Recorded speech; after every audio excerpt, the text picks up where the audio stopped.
You ever heard where she keeps her eggs? In the melon bed, on the end nearest the wall, where the sun strikes nearly all day. She hid them there weeks ago. And you never thought it worth while to tell me? The end nearest the wall, you said? Rikki-tikki, you are not going to eat her eggs? Not eat exactly, no.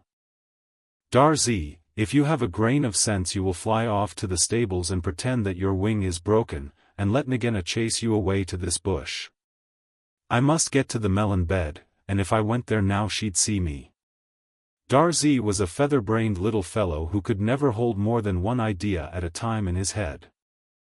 And just because he knew that Nagina's children were born in eggs like his own, he didn't think at first that it was fair to kill them. But his wife was a sensible bird, and she knew that cobra's eggs meant young cobras later on. So she flew off from the nest, and left Darzee to keep the babies warm, and continue his song about the death of Nag.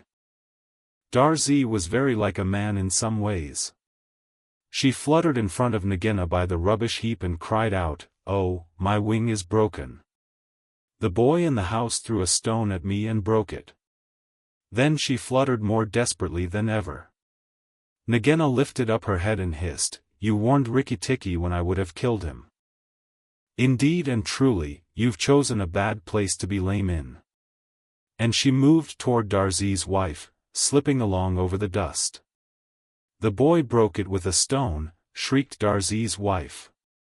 "Well, it may be some consolation to you when you're dead to know that I shall settle accounts with the boy.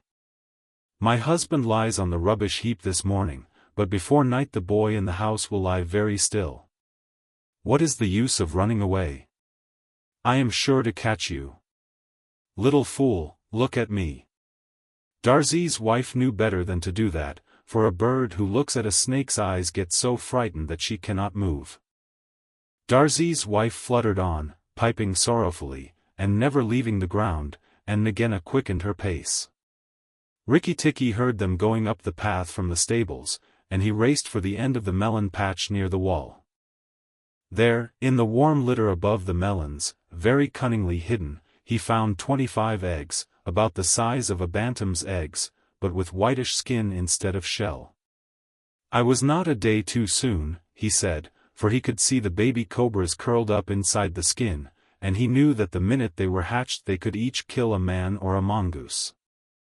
He bit off the tops of the eggs as fast as he could, taking care to crush the young cobras, and turned over the litter from time to time to see whether he had missed any. At last there were only 3 eggs left, and Rikki-tikki began to chuckle to himself, when he heard Darzee's wife screaming, "Rikki-tikki, I led Nagina toward the house, and she has gone into the veranda, Anno, come quickly, she means killing." Rikki-tikki smashed 2 eggs, and tumbled backward down the melon bed with the 3rd egg in his mouth, and scuttled to the veranda as hard as he could put foot to the ground. Teddy and his mother and father were there at early breakfast, but Rikki-tikki saw that they were not eating anything. They sat stone still, and their faces were white. Nagina was coiled up on the matting by Teddy's chair, within easy striking distance of Teddy's bare leg, and she was swaying to and fro, singing a song of triumph. "Son of the big man that killed Nag," she hissed, "stay still. I am not ready yet. Wait a little. Keep very still, all you 3. If you move I strike, and if you do not move I strike. Oh, foolish people, who killed my Nag?" Teddy's eyes were fixed on his father, and all his father could do was to whisper, "Sit still, Teddy. You mustn't move. Teddy, keep still." Then Rikki-tikki came up and cried, "Turn round, Nagina. Turn and fight." "All in good time," said she, without moving her eyes. "I will settle my account with you presently. Look at your friends, Rikki-tikki. They are still and white. They are afraid. They dare not move, and if you come a step nearer I strike." "Look at your eggs," said Rikki-tikki, "in the melon bed near the wall. Go and look, Nagina." The big snake turned half around, and saw the egg on the veranda. "Ah-h! Give it to me, she said. Rikki-Tikki put his paws one on each side of the egg, and his eyes were blood red. What price for a snake's egg? For a young cobra? For a young king cobra? For the very last of the brood? The ants are eating all the others down by the melon bed. Nagina spun clear round, forgetting everything for the sake of the one egg. Rikki-Tikki saw Teddy's father shoot out a big hand, catch Teddy by the shoulder, and drag him across the little table with the teacups, safe and out of reach of Nagina. Tricked. Tricked. Tricked. Rick-tck-tck, chuckled Rikki-Tikki. The boy is safe, and it was I that caught Nag by the hood last night in the bathroom. Then he began to jump up and down, all 4 feet together, his head close to the floor. He threw me to and fro, but he could not shake me off. He was dead before the big man blew him in two. I did it. Ricky-ticky-tck-tck. Come then, Nagina. Come and fight with me. You shall not be a widow long. Nagina saw that she had lost her chance of killing Teddy, and the egg lay between Rikki-Tikki's paws. Give me the egg, Rikki-Tikki. Give me the last of my eggs, and I will go away and never come back, she said, lowering her hood. Yes, you will go away, and you will never come back. For you will go to the rubbish heap with Nag. Fight, widow. The big man has gone for his gun.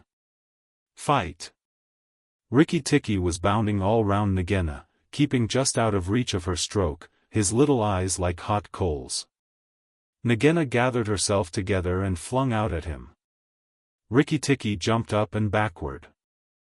Again and again and again she struck, and each time her head came with a whack on the matting of the veranda and she gathered herself together like a watch spring. Then Rikki-Tikki danced in a circle to get behind her, and Nagina spun round to keep her head to his head, so that the rustle of her tail on the matting sounded like dry leaves blown along by the wind. He had forgotten the egg. It still lay on the veranda, and Nagina came nearer and nearer to it, till at last, while Rikki-Tikki was drawing breath, she caught it in her mouth, turned to the veranda steps, and flew like an arrow down the path, with Rikki-Tikki behind her. When the cobra runs for her life, she goes like a whiplash flicked across a horse's neck.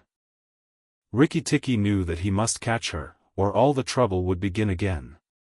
She headed straight for the long grass by the thorn bush, and as he was running Rikki-Tikki heard Darzee still singing his foolish little song of triumph. But Darzee's wife was wiser. She flew off her nest as Nagina came along, and flapped her wings about Nagina's head. If Darzee had helped they might have turned her, but Nagina only lowered her hood and went on. Still, the instant's delay brought Rikki-Tikki up to her, and as she plunged into the rat hole where she and Nag used to live, his little white teeth were clenched on her tail, and he went down with her, and very few mongooses, however wise and old they may be, care to follow a cobra into its hole. It was dark in the hole, and Rikki-Tikki never knew when it might open out and give Nagina room to turn and strike at him. He held on savagely, and stuck out his feet to act as brakes on the dark slope of the hot, moist earth. Then the grass by the mouth of the hole stopped waving, and Darzee said, "It is all over with Rikki-Tikki. We must sing his death song. Valiant Rikki-Tikki is dead. For Nagina will surely kill him underground." So he sang a very mournful song that he made up on the spur of the minute, and just as he got to the most touching part, the grass quivered again, and Rikki-Tikki, covered with dirt, dragged himself out of the hole leg by leg, licking his whiskers. Darzee stopped with a little shout. Rikki-Tikki shook some of the dust out of his fur and sneezed. "It is all over," he said. "The widow will never come out again." And the red ants that lived between the grass stems heard him, and began to troop down one after another to see if he had spoken the truth. Rikki-Tikki curled himself up in the grass and slept where he was slept and slept till it was late in the afternoon, for he had done a hard day's work. "Now," he said, when he awoke, "I will go back to the house." Tell the coppersmith, Darzee, and he will tell the garden that Nagena is dead. The coppersmith is a bird who makes a noise exactly like the beating of a little hammer on a copper pot, and the reason he is always making it is because he is the town crier to every Indian garden, and tells all the news to everybody who cares to listen. As Rikki Tikki went up the path, he heard his attention notes like a tiny dinner gong, and then the steady ding-dong talk. Nag is dead dong. Nagena is dead. Ding-dong talk. That set all the birds in the garden singing, and the frogs croaking, for Nag and Nagena used to eat frogs as well as little birds. When Rikki got to the house, Teddy and Teddy's mother, she looked very white still, for she had been fainting, and Teddy's father came out and almost cried over him, and that night he ate all that was given him till he could eat no more, and went to bed on Teddy's shoulder, where Teddy's mother saw him when she came to look late at night. "He saved our lives and Teddy's life," she said to her husband. "Just think, he saved all our lives." Rikki Tikki woke up with a jump, for the mongooses are light sleepers. "Oh, it's you," said he. "What are you bothering for? All the cobras are dead. And if they weren't, I'm here." Rikki Tikki had a right to be proud of himself. But he did not grow too proud, and he kept that garden as a mongoose should keep it, with tooth and jump and spring and bite, till never a cobra dared show its head inside the walls. Darzee's chant, sung in honor of Rikki Tikki Tavi, singer and tailor am I, doubled the joys that I know, proud of my lilt to the sky, proud of the house that I sew, over and under, so weave I my music, so weave I the house that I sew. Sing to your fledglings again, mother, oh lift up your head. Evil that plagued us is slain, death in the garden lies dead. Terror that hid in the roses is impotent, flung on the dunghill and dead. Who has delivered us, who? Tell me his nest and his name. Rikki, the valiant, the true, Tikki, with eyeballs of flame, Rik Tikki Tikki, the ivory-fanged, the hunter with eyeballs of flame. Give him the thanks of the birds, bowing with tail feathers spread. Praise him with nightingale words, nay, I will praise him instead. Here. I will sing you the praise of the bottle-tailed Rikki, with eyeballs of red. Here Rikki Tikki interrupted, and the rest of the song is lost. To my of the elephants I will remember what I was, I am sick of rope and chain, I will remember my old strength and all my forest affairs. I will not sell my back to man for a bundle of sugar cane, I will go out to my own kind, and the wood folk in their lairs. I will go out until the day, until the morning break, out to the wind's untainted kiss, the water's clean caress, I will forget my ankle ring and snap my picket stake. I will revisit my lost loves, and playmates masterless.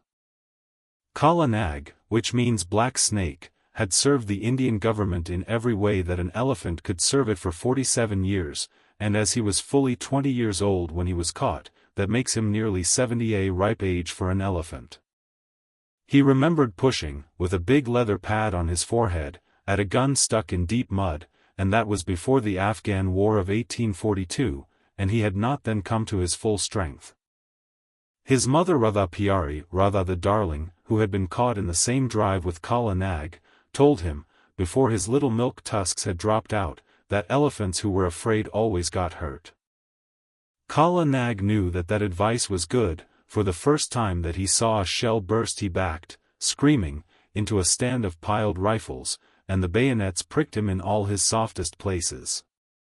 So, before he was 25, he gave up being afraid, and so he was the best loved and the best looked after elephant in the service of the government of India. He had carried tents, 1,200 pounds weight of tents, on the march in Upper India. He had been hoisted into a ship at the end of a steam crane and taken for days across the water, and made to carry a mortar on his back in a strange and rocky country very far from India, and had seen the Emperor Theodore lying dead in Magdala, and had come back again in the steamer entitled, so the soldiers said, to the Abyssinian War Medal. He had seen his fellow elephants die of cold and epilepsy and starvation and sunstroke up at a place called Ali Masjid, 10 years later, and afterward he had been sent down thousands of miles south to haul and pile big balks of teak in the timber yards at Moulmein. There he had half killed an insubordinate young elephant who was shirking his fair share of work. After that he was taken off timber hauling, and employed, with a few score other elephants who were trained to the business, in helping to catch wild elephants among the Garo hills. Elephants are very strictly preserved by the Indian government. There is one whole department which does nothing else but hunt them, and catch them, and break them in, and send them up and down the country as they are needed for work. Kala Nag stood 10 fair feet at the shoulders, and his tusks had been cut off short at 5 feet, and bound round the ends, to prevent them splitting, with bands of copper, but he could do more with those stumps than any untrained elephant could do with the real sharpened ones. When, after weeks and weeks of cautious driving of scattered elephants across the hills, the 40 or 50 wild monsters were driven into the last stockade, and the big drop gate, made of tree trunks lashed together, jarred down behind them, Kala Nag, at the word of command, would go into that flaring, trumpeting pandemonium, generally at night, when the flicker of the torches made it difficult to judge distances, and, picking out the biggest and wildest tusker of the mob, would hammer him and hustle him into quiet while the men on the backs of the other elephants roped and tied the smaller ones. There was nothing in the way of fighting that Kala Nag, the old wise black snake, did not know, for he had stood up more than once in his time to the charge of the wounded tiger, and, curling up his soft trunk to be out of harm's way, had knocked the springing brute sideways in mid-air with a quick sickle cut of his head, that he had invented all by himself, had knocked him over, and kneeled upon him with his huge knees till the life went out with a gasp and a howl, and there was only a fluffy, striped thing on the ground for Kala Nag to pull by the tail. Yes, said Big Toomai, his driver, the son of Black Toomai who had taken him to Abyssinia, and grandson of Toomai of the elephants who had seen him caught, there is nothing that the black snake fears except me. He has seen 3 generations of us feed him and groom him, and he will live to see 4. He is afraid of me also, said Little Toomai, standing up to his full height of 4 feet, with only one rag upon him. He was 10 years old, the eldest son of Big Toomai, and, according to custom, he would take his father's place on Kala Nag's neck when he grew up, and would handle the heavy iron ankus, the elephant goad, that had been worn smooth by his father, and his grandfather, and his great-grandfather. He knew what he was talking of, for he had been born under Kala Nag's shadow, had played with the end of his trunk before he could walk, had taken him down to water as soon as he could walk, and Kala Nag would no more have dreamed of disobeying his shrill little orders than he would have dreamed of killing him on that day when Big Toomai carried the little brown baby under Kala Nag's tusks, and told him to salute his master that was to be. Yes, said Little Toomai, he is afraid of me, and he took long strides up to Kala Nag, called him a fat old pig, and made him lift up his feet one after the other. Wah, said Little Toomai, thou art a big elephant, and he wagged his fluffy head, quoting his father. The government may pay for elephants, but they belong to us mahouts. When thou art old, Kala Nag, there will come some rich Raja, and he will buy thee from the government, on account of thy size and thy manners, and then thou wilt have nothing to do but to carry gold earrings in thy ears, and a gold howdah on thy back, and a red cloth covered with gold on thy sides, and walk at the head of the processions of the king. Then I shall sit on thy neck, O Kala Nag, with a silver ankus, and men will run before us with golden sticks, crying, room for the king's elephant. That will be good, Kala Nag, but not so good as this hunting in the jungles. Said Big Toomai. Thou art a boy, and as wild as a buffalo calf. This running up and down among the hills is not the best government service.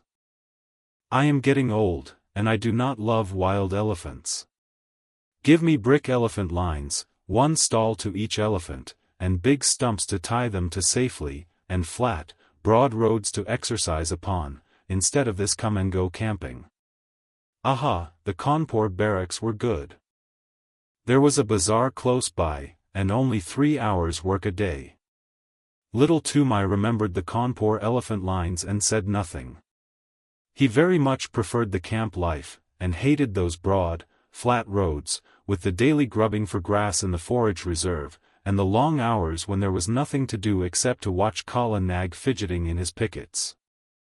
What little Toomai liked was to scramble up bridle paths that only an elephant could take, the dip into the valley below, the glimpses of the wild elephants browsing miles away, the rush of the frightened pig and peacock under Kala Nag's feet, the blinding warm rains, when all the hills and valleys smoked, the beautiful misty mornings when nobody knew where they would camp that night, the steady, cautious drive of the wild elephants, and the mad rush and blaze and hullabaloo of the last night's drive, when the elephants poured into the stockade like boulders in a landslide, found that they could not get out, and flung themselves at the heavy posts only to be driven back by yells and flaring torches and volleys of blank cartridge. Even a little boy could be of use there, and Toomai was as useful as 3 boys. He would get his torch and wave it, and yell with the best. But the really good time came when the driving out began, and the Keda, that is, the stockade, looked like a picture of the end of the world, and men had to make signs to one another, because they could not hear themselves speak. Then little Toomai would climb up to the top of one of the quivering stockade posts, his sun-bleached brown hair flying loose all over his shoulders, and he looking like a goblin in the torchlight. And as soon as there was a lull you could hear his high-pitched yells of encouragement to Kala Nag, above the trumpeting and crashing, and snapping of ropes, and groans of the tethered elephants. Mail, Kala Nag. Go on, Black Snake. Dant do. Give him the tusk. Samalo. Careful. Mar. Hit him. Mind the post. R. Hi. Yai. Kia, he would shout, and the big fight between Kala Nag and the wild elephant would sway to and fro across the Keda, and the old elephant catchers would wipe the sweat out of their eyes, and find time to nod to little Toomai wriggling with joy on the top of the posts. He did more than wriggle.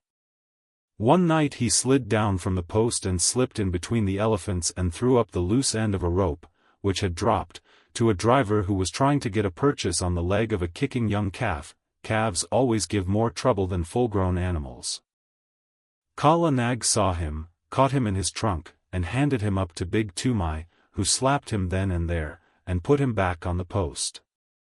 Next morning he gave him a scolding and said, "Are not good brick elephant lines and a little tent carrying enough, that thou must needs go elephant catching on thy own account, little worthless?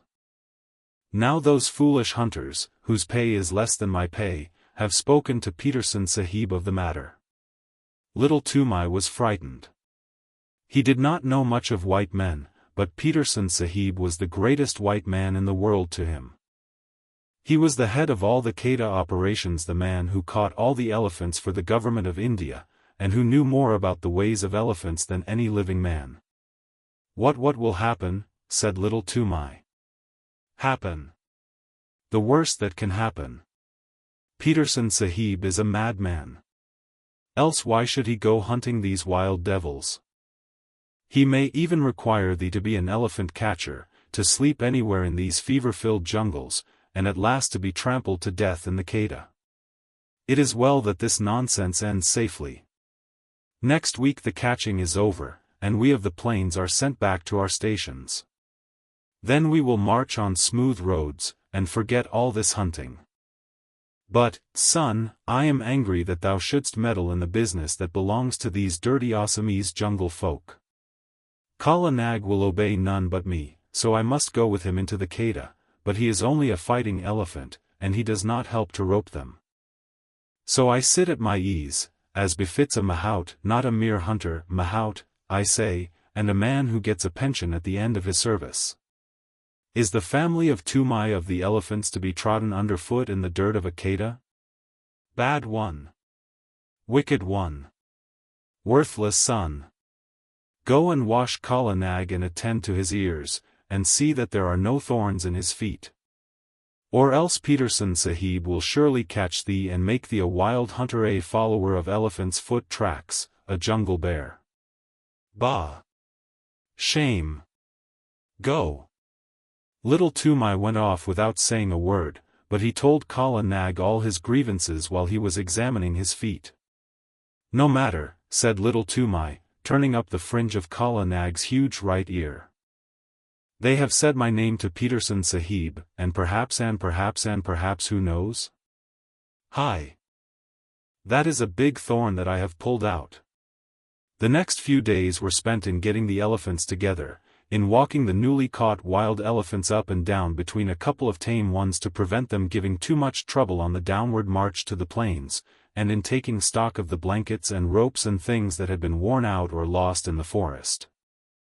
Peterson Sahib came in on his clever she-elephant Padmini. He had been paying off other camps among the hills, for the season was coming to an end, and there was a native clerk sitting at a table under a tree, to pay the drivers their wages. As each man was paid, he went back to his elephant, and joined the line that stood ready to start.